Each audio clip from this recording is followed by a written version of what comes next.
Olá, pessoal. Sejam muito bem-vindos ao nosso podcast, onde resumimos e discutimos as lições da Escola Bíblica Dominical da Editora Betel.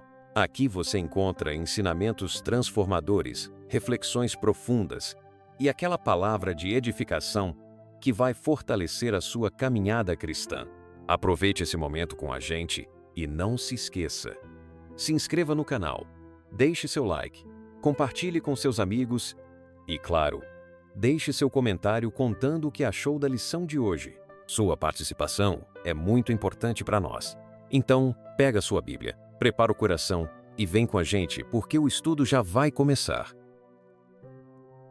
Olá, pessoal! A gente vai falar do movimento pentecostal Isso. e a obra missionária. Uhum. Para essa nossa conversa, a gente vai se basear nos estudos da Escola Bíblica Dominical Betel. Perfeito. Então já sabe, né? Pega seu caderno, sua Bíblia e vamos juntos nessa. Uma caneta colorida também, Opa, caneta colorida boa. para grifar os pontos importantes. É isso aí. E, para começar com o pé direito, qual o nosso versículo-chave de hoje? O nosso ponto de partida é Marcos, capítulo 16, versículo 15, que diz: Ide por todo o mundo e pregai o evangelho a toda criatura. Olha só, que ordem poderosa, né? Uhum. Já nos coloca em movimento desde o início. E para ilustrar essa ordem em ação, a gente tem os textos de referência em Atos, capítulo 8, versículos 26 a 29 e 35, Certo. que contam a história de Filipe e o eunuco etíope. Uma narrativa que mostra como Deus, de forma soberana, direciona o trabalho missionário. E ali a gente vê a ação do Espírito Santo de forma muito clara, né? Guiando cada passo, cada encontro. Sim.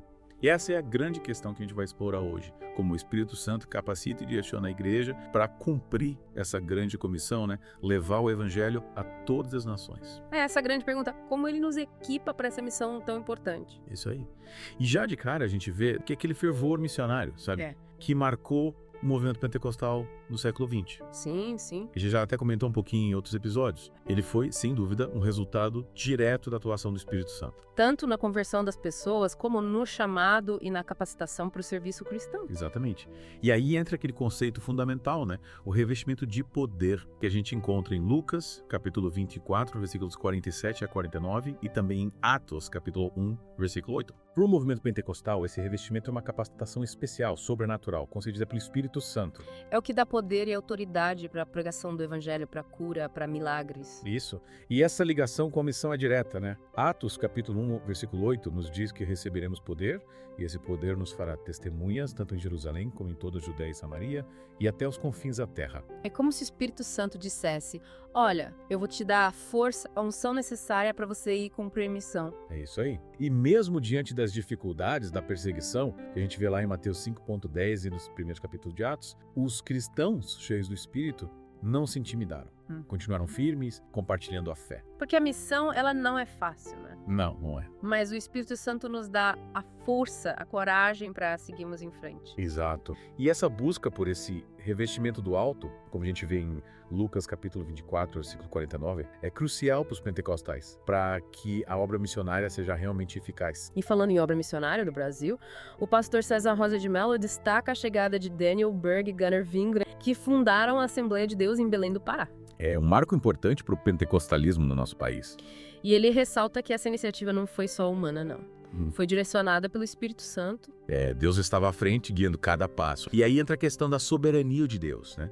De reconhecermos que a obra é dele. E que nós somos apenas instrumentos nas mãos dele. E que a gente precisa, acima de tudo, da direção do Espírito Santo. Mais do que nossas habilidades, mais do que nosso conhecimento, a gente precisa da guia dele. Com certeza. E essa dependência do Espírito Santo, ela não é só no início, não, né? Ela continua durante toda a jornada missionária.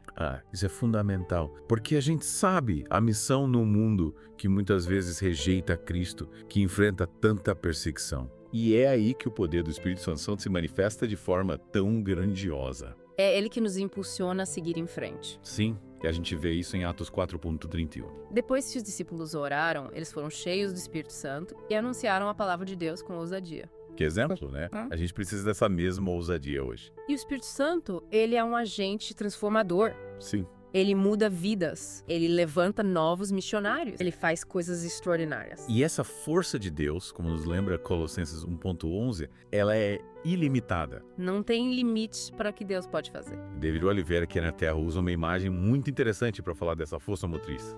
Eles comparam a paixão dos pentecostais pela missão a brasas. Que legal. Brasas acesas pelo Espírito Santo. Que precisam ser constantemente avivadas, né? Exatamente. Para que a chama da missão não se apague. E eles também trazem o conceito do sacerdócio universal dos crentes, que é essa ideia de que todo cristão, todo aquele que foi transformado por Cristo é chamado a participar da Missio Dei, da missão de Deus no mundo. Sim, e para os pentecostais, a missão não é apenas uma atividade da igreja, né? É algo muito mais profundo. É parte da sua identidade como cristão? Faz parte do seu DNA. Exatamente. E esses autores vão além, né? Eles traçam um paralelo entre esse fervor missionário pentecostal e os grandes movimentos missionários protestantes que aconteceram antes. É como se o pentecostalismo tivesse herdado essa paixão pela evangelização mundial. E eles até lançam a ideia de uma nova reforma, impulsionada por essa vitalidade pentecostal. Uma nova reforma missionária. É realmente algo para a gente refletir. Com certeza. E além de direcionar a obra e fortalecer os missionários, o Espírito Santo também concede autoridade para que essa missão seja realizada. E como Romanos 13.1 nos diz, toda autoridade vem de Deus. E essa autoridade é dada para um propósito específico, para que sejamos testemunhas de Cristo. Levando as boas novas de salvação aonde quer que formos. E para isso, o Espírito Santo nos reveste de poder, poder que vem do alto, que nos capacita a proclamar as virtudes de Deus com convicção. É o que a gente lê em 1 Pedro 2.9. E o pastor César Rosa de Mello usa um exemplo bem marcante para ilustrar isso. A transformação de Pedro, no dia de Pentecostes. A gente vê em Atos 2.37. Aquele mesmo Pedro que negou Jesus 3 vezes. Foi completamente transformado pelo Espírito Santo e pregou com uma ousadia incrível. Levando milhares de pessoas à conversão. Impressionante. E isso mostra que, por mais importante que seja o estudo, é a unção do Espírito Santo que dá poder à nossa pregação. É a unção que faz a diferença. É isso aí. E Jesus desejava que a igreja vivesse constantemente essa experiência de Pentecostes, né? Como a gente vê em Atos 2. E para isso, o Espírito Santo chama prepara o seu servo. E essa obra missionária, essa tarefa tão grandiosa, é uma responsabilidade que Jesus confiou à igreja. É o que a gente encontra em Mateus 28.19 e Marcos 16.15-16. E desde a ascensão de Jesus, o Espírito Santo tem agido de forma poderosa, separando e enviando servos fiéis. Para alcançar aqueles que ainda não conhecem a Cristo. Como Jesus disse em Lucas 19.10, ele veio buscar e salvar o perdido. E por mais desafiadora que essa tarefa pareça. Jesus nos garantiu que o Espírito Santo nos capacitaria. Como ele prometeu em Atos 1.8. Stanley Horton nos lembra que o Espírito Santo, ele convence o mundo do pecado, da justiça e do juízo. E a comissão que Jesus deu aos seus discípulos em João 20.21 de pregar o evangelho a toda a criatura. Ela deve ser realizada com o poder do Espírito Santo. É o que Atos 1.8 reforça. E um exemplo claro disso é o chamado de Paulo em Antioquia. Atos 13.2 nos conta como o Espírito Santo separou Barnabé e Saulo para a obra missionária. E essa separação deu início ao ministério de Paulo, levando o evangelho aos gentios. E essa era a missão que Deus tinha para ele, como a gente vê em Atos 22.21, Romanos 11.13. E Ezequias Soares, ele nos dá um conselho muito importante, né? Ele diz que a gente precisa buscar a direção do Espírito Santo em tudo que se refere à obra missionária. No como, no onde e no quando. Exato. E ele também destaca a diversidade da obra missionária, né? Que vai além da evangelização. Inclui educação cristã, ação social. A missão de Deus é multifacetada. E é interessante notar que as viagens missionárias de Paulo, elas tinham focos diferentes. As 2 primeiras viagens, ele se dedicou a plantar igrejas. Já na terceira, o foco era treinar líderes e obreiros. Para dar continuidade à obra. E a gente não pode esquecer que o Espírito Santo é a fonte do nosso testemunho. É o que Atos 1.8 nos garante.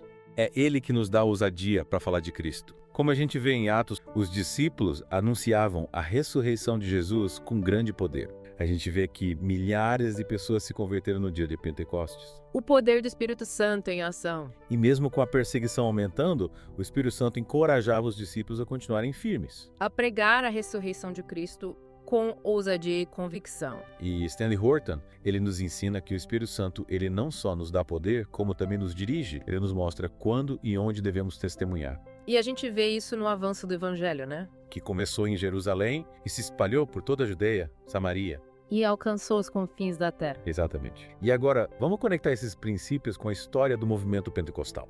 A gente sabe que a história da igreja é marcada por movimentos de avivamento. E esses movimentos sempre tiveram uma forte ênfase na evangelização mundial. desde os tempos de John Wycliffe, da Igreja da Morávia de John Wesley. Todos eles tinham essa paixão por levar o evangelho a todas as nações. E o movimento pentecostal, que surgiu com tanta força no século XX, ele herdou essa paixão. E para os pentecostais, a obra missionária é urgente. É um chamado inadiável. Como Jesus disse em Lucas, a seara é grande, mas os trabalhadores são poucos. E a gente precisa se engajar nessa obra. E a expansão da Assembleia de Deus no Brasil é um exemplo incrível do impacto da obra missionária pentecostal. O evangelho alcançou diversas regiões do país, especialmente as camadas mais pobres da população. E os missionários pentecostais, eles sempre estiveram na linha de frente. Como Jesus nos alerta em Mateus 10,16, muitas vezes enfrentando perseguição como ovelhas no meio de lobos. Mas sempre com convicção de que o Espírito Santo estava com eles. E Eduardo Alves, ele destaca a proximidade dos missionários pentecostais com o povo brasileiro, especialmente com as classes mais humildes. Eles se identificavam com as lutas, com a cultura, com o sofrimento do povo. E isso foi fundamental para o crescimento do pentecostalismo no Brasil. E ele chega a chamar o movimento pentecostal de um movimento revolucionário na história da igreja. Porque mudou a forma como a fé era vivida e praticada. E a forma como os pentecostais interpretavam a Bíblia também causou um grande impacto, né? Sim, eles tinham uma hermenêutica diferente da hermenêutica clássica. E os testemunhos de milagres, curas, maravilhas que acompanhavam a pregação pentecostal. Como Jesus disse em Mateus 10,8, curai os enfermos, purificai os leprosos, ressuscitai os mortos, expulsai os demônios. Isso tudo contribuiu para que a mensagem fosse aceita e para que o evangelho se espalhasse. E David Oliveira e Kenneth Terra, eles nos mostram como era o cenário religioso no Brasil antes do pentecostalismo. As missas eram celebradas em latim, em alemão e em inglês. E aí chegou o pentecostalismo, valorizando os dons espirituais, a participação de todos os crentes na obra. Isso deu aos leigos um papel fundamental na igreja. E Oliveira e Terra, eles enfatizam que o derramamento do Espírito Santo no Pentecostes foi o maior presente de Jesus para a igreja. Foi o que capacitou a igreja a ser missionária com poder e autoridade. E o quadrilátero pentecostal, que foi formulado por Daniel Berg e Gunnar Wingren. Jesus Cristo salva, cura, batiza com o Espírito Santo e em breve voltará. Isso impactou profundamente a forma como a mensagem pentecostal foi recebida. E esses autores também destacam que muitos projetos missionários pentecostais surgiram em reuniões de oração, Sim. onde os cristãos buscavam a direção de Deus através de sonhos, visões, revelações. E essa abertura para a experiência sobrenatural, para a sensibilidade espiritual. É algo marcante no movimento pentecostal. E que tem gerado muitos frutos. E se a gente é cheio do Espírito Santo, a gente tem a responsabilidade, o privilégio de ser testemunha dele. De compartilhar a mensagem de salvação. E para encerrar nossa conversa de hoje, fica uma pergunta para você refletir. Como você pode aplicar esses princípios na sua vida? Que o Espírito Santo te guie e te capacite. Amém. Amém. Chegamos ao final de mais um episódio. Espero que esse resumo tenha abençoado sua vida e te ajudado a compreender ainda mais a palavra de Deus. Antes de ir, quero reforçar o convite. Inscreva-se no canal, deixe seu like, compartilhe este conteúdo com quem você ama e não se esqueça de deixar um comentário contando o que você achou ou trazendo suas dúvidas e reflexões. Sua interação é fundamental para que essa mensagem alcance mais pessoas. Que Deus te abençoe grandemente e nos encontramos no próximo episódio. Até lá!